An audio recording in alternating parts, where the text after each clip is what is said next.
मुर्तजा साहब, अब कल से आज तक जो होता रहा आपने देखा है, बड़े बड़े दावे हुकूमत की तरफ से किए गए। इस वक्त भी जो बातचीत वजीर दाखिला ने की है वो तमाम मलबा बुशरा बीबी के ऊपर डालकर उन्हीं को तनकीद का महवर बनाया हुआ है और कह रहे हैं कि ये लाशें चाहती हैं, इनकी वजह से सारा कुछ हो रहा है।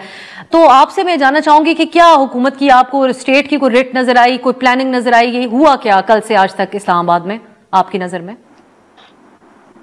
मेरे ख्याल में इन्होंने जो रिवायती तरीके हैं उनसे इस एहतजाजी मार्च को रोकने की कोशिश की। वो एक हद तक पंजाब में तो कामयाब रहे, लेकिन पंजाब में जो कामयाबी है उसकी वजह सिर्फ ये कंटेनर नहीं थे। पंजाब के अंदर वैसे भी अवामी सतह पर डी चौक जाने का कोई शौक नहीं है, वोट डालना और चीज है। ये जो एहतजाजी मार्च था उसको जिस तरीके से कंटेनरों से और टीयर गैस से, आंसू गैस से और लाठियों से रोकने की कोशिश की, वो पहले भी नाकाम रहा और अभी भी नाकाम हुआ है। तो ये पीटीआई की कामयाबी जरूर है कि वो सूबाई जो वसाइल हैं उसको इस्तेमाल करते हुए पहले भी आते रहे हैं और आज 2 दिनों में ये फिर आ गए। दूसरी उनकी बड़ी कामयाबी इंटरनेशनल मीडिया है और वैसे भी मीडिया है, तो उसमें उनको एक कवरेज मिली कि इस्लामाबाद जो है वो कोई ऐसा शहर नहीं है जिस पर वफाकी हुकूमत का कोई कंट्रोल हो। तो वो इसमें लाइटर नोट लोकल मीडिया में नहीं मिली, इंटरनेशनल में मिल गई, बैलेंस आउट हो गया थोड़ा बहुत। लेकिन नकवी साहब के ऊपर भी कोई तबसरा जरूर कीजिएगा वक्त की मुनासबत से प्रोग्राम। मेरे ख्याल में तमाम चैनल्स इस हद तक तो रिपोर्ट करते रहे हैं कि ये लोग कहाँ पहुंचे हैं। अब जो बुशरा बीबी का जो इनकलाबी खिताब था वो थोड़े हद तक तो चला है मेन स्ट्रीम चैनल्स पे भी, लेकिन वो जो उसकी कसर तमाम टीवी चैनल्स ने या अक्सर चैनल्स ने इस तरह से पूरी की है कि जो सोशल मीडिया के जो उनके चैनल्स हैं बशमूल यूट्यूब, उस पे वो उसकी कसर उन्होंने पूरी करने की पूरी कोशिश की है। चले सर, मीडिया के रोल के ऊपर तो हम कभी दोबारा बात करेंगे, या वो तो यहाँ काबिल जिक्र भी नहीं है। लेकिन खैबर पख्तूनख्वा की मशीनरी अगर इस्तेमाल हुई, वसाइल इस्तेमाल हुए, तो मोहसिन नकवी साहब के पास तो पूरी स्टेट मशीनरी है। उनके बयानात थे, बुलेट का जवाब बुलेट से दिया जाएगा। गैर सियासी शख्सियत हैं लेकिन रवैया उनका काफी आमराना तर्ज उनका मालूम हुआ हमें। सो आप क्या कहते हैं, उनकी कोई कामयाबी है इस सारी सूरत हाल में? देखें, इन्होंने वफाकी हुकूमत ने, वजारत दाखिला ने एक खत लिखा चीफ सेक्रेटरी को कि ये सरकारी वसाइल इस्तेमाल ना हो। चीफ सेक्रेटरी साहब ने जो है वो नीचे एक खत लिख दिया, तो उन्होंने गोंगलू से मट्टी झाड़ के जो है वो चुप करके बैठ गए। मेरा नहीं ख्याल है कि वफाकी हुकूमत इनको रोकने में कोई संजीदा कोशिश की हो। मैंने पहले ही बताया कि जो कंटेनर्स थे उसने लोगों को परेशान जरूर किया, लेकिन जो मुजाहिरीन थे उनको बिल्कुल भी परेशान नहीं किया। नहीं किया।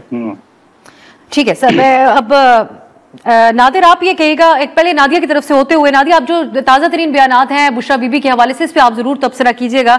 ये उनके रोल को मुतनाज़ हुकूमत की तरफ से कहा जा रहा है, ये भी कहा जा रहा है कि कोई बातचीत हो रही थी, लेकिन एक और इनका मौक़िफ़ है बुशरा साहिबा का जो चाहती है कोई जानी नुकसान हो या वो टेक ओवर करें पार्टी को, इस किस्म के इल्ज़ामात हैं। शकूक की गुंजाइश है बुशरा बीबी के रोल के हवाले से, या सिंपली अपने शौहर के लिए उनकी अहलिया ने पार्टी को मोबिलाइज किया और इस हद तक किया कि जो उनका दावा था उसको पूरा किया, इस्लामाबाद लेकर आई और मुसलसल खिताब भी करती रही, लोगों को चार्ज करती रही? मेरे ख्याल से अब सर एक तो बिल्कुल अहलिया के तौर पर, और माजी में भी हमने देखा है कि किस तरह से पॉलिटिकल लीडर्स की फैमिलीज, इसी तरह कुलसूम बीबी आपको याद होगा, बेगम नुसरत भुट्टो याद होंगी, खुद मोहतरमा बेनज़ीर भुट्टो साहिबा, तो फैमिलीज जो है वो अपने लोगों के लिए निकली हैं। यही काम इस वक्त बुशरा बीबी कर रही हैं। लेकिन अलबत्ता ये ज़रूर है जिसपे बड़े सवाल उठ रहे हैं कि आपको याद होगा कि अली अमीन गंडापुर साहब के लिए हमेशा ये मशहूर था कि वो बिल्कुल पहुंचने के बाद कहीं गायब हो जाते थे। इस मरतबा तो वो वीडियोस भी सामने आई जिसमें अली अमीन गंडापुर को कारकुनान रोक रहे हैं, यानी वो बार बार कह रहे हैं कि मैंने रेस्ट करना है, मैंने नमाज पढ़नी है, मैं अभी आ रहा हूँ। लेकिन ऐसा लगता है कि जैसे बुशरा बीबी लीड कर रही हैं और उनको वाज़ेह हिदायत है इमरान खान साहब की जानिब से कि आपने इसको लीड करना है, एंड पूरी पार्टी जो है वो इसको फॉलो कर रही है। एक चीज़ मैं और बताती चलूँ, जब हम ऑप्शंस का जिक्र कर रहे थे तो मेरी इत्तलात के मुताबिक अभी इस वक्त तो जाहिर है कि बेलारूस का जो वफ्द है और सदर है उनके इशाइये हो रहे हैं, प्राइम मिनिस्टर ने दिए हैं, लेकिन रात गए ये डिसीजन होना है कि आखिर करना क्या है, और एक शायद अहम इजलास भी मुतवक्को है, उसमें कई ऑप्शंस देर गौर आएंगे। अब वो ऑप्शंस क्या हो सकते हैं? मज़ाकरात के भी हो सकते हैं, ताकत के भी हो सकते हैं, और जो बार बार कहा जाता है कि गवर्नर रूल का निफाज भी मुमकिन है, इसको भी अच्छी तरह से डिस्कस किया जाएगा, क्योंकि उसका भी एक फॉल आउट होगा अगर ऐसा कुछ होता है। क्योंकि आपको याद होगा कि पारा चनार में इस वक्त जो हो रहा है या खुद खैबर पख्तूनख्वा की जो सिचुएशन है, जाहिर है ये सवाल तो उठते हैं कि एक सूबाई हुकूमत है, उसका एक आईनी पोजीशन है वजीर आला खैबर पख्तूनख्वा की, वो इस वक्त मुस्तकिल पार्टी के एहतजाज को लीड करते हुए यहाँ तक पहुँच गए हैं। सो आपको ये भी बैलेंस करना है कि उनकी क्या पोजीशन है, उनके अपने सूबे में लॉ एंड ऑर्डर की सिचुएशन क्या है, और यहाँ आकर क्या वो लॉ एंड ऑर्डर की सिचुएशन क्रिएट मजीद तो नहीं होती, और जाहिर है कि सूबे इस तरह से छोड़कर आ जाना, इस पर भी कई सवालात उठ रहे हैं।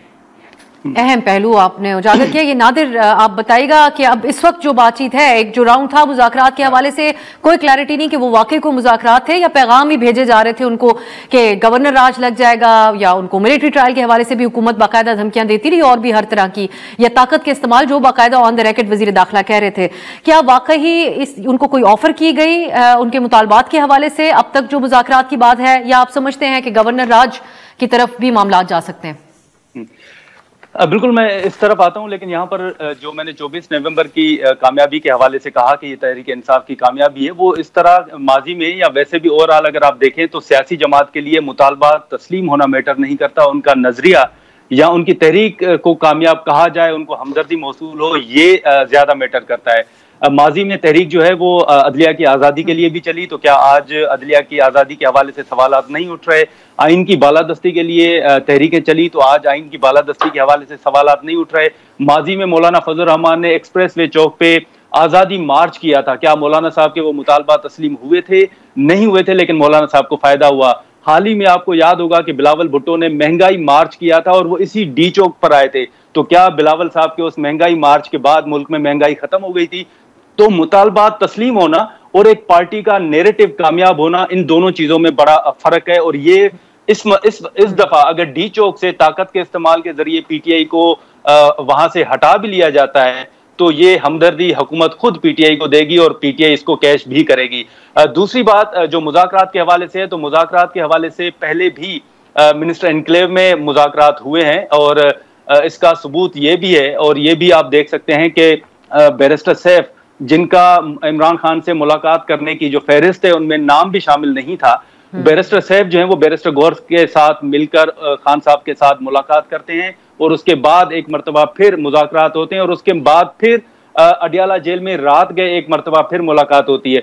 तो वो पीटीआई जो हाल ही में बड़ा परेशान थी, तहरीक चलाने का कह रही थी, पार्लियामेंट के अंदर एहतजाज कर रही थी सिर्फ इस नुक्ते पे कि हमें इमरान खान से मुलाकात करवाने दी जाए, उन पीटीआई के रहनुमाओं को दिन में 2-2 मरतबा आखिर मुलाकात की इजाजत कैसे मिल रही थी? ये पैगाम ही था जो हुकूमत का खान साहब और खान साहब का हुकूमत तक पहुंचाया जा रहा था। अब पीटीआई के बाज रहनुमा, जो सीनियर रहनुमा है जिनसे हमारी गुफ्तगू हुई है, वो ये बात मानते हैं कि हमारे डी चौक पर पहुंचने से कोई मुल्क में इनकलाब नहीं आ जाना, इमरान खान रिहा नहीं होंगे, ये वो मानते हैं।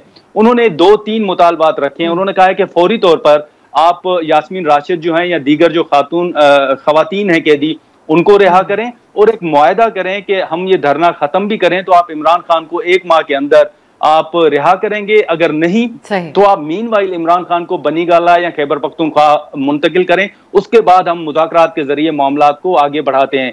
एक मुतालबा ये भी रखा गया है कि इमरान खान के तकरीबन जो केसेस हैं उनमें जमानत हो चुकी है, अब दीगर केसेस जिनमें इमरान खान की नई गिरफ्तारी डाली गई है वो नए केसेस वापस लिए जाएं, बाकी तो तकरीबन जो लीगल टीम है उन्होंने इमरान खान की जमानत जो है वो हासिल कर ली है। तो ये मुतालबात हैं जो उनके सामने रखे गए हैं। जहां तक 9 मई का ये मुतालबात है मामला है, जी तो 9 मई के हवाले से अब आप खुद ही देखें कि राना सनाउल्लाह साहब कह चुके हैं, इरफान सिद्दीकी साहब ये कह चुके हैं कि हम हैरान हैं कि 9 मई में मुलव्विस जो अफराद हैं उनके खिलाफ कार्रवाई क्यों नहीं हो रही। तो इस वक्त जो कैद में हैं, जो खान साहब के हवाले से अगर आप देख लें तो उनको कोई 9 मई में सजा तो हुई नहीं है। एक ऑब्वियसली जो चीजें हुई वो हमारे सामने है, लेकिन 9 मई के हवाले से और ये चीज बहुत परेशान करती है नून लीग को। वो मुसलसल इसके हवाले से सवाल तो करते हैं लेकिन उसका जवाब भी बाज़ाहिर नजर आता है शायद मोहसिन नकवी साहब के पास ही होगा।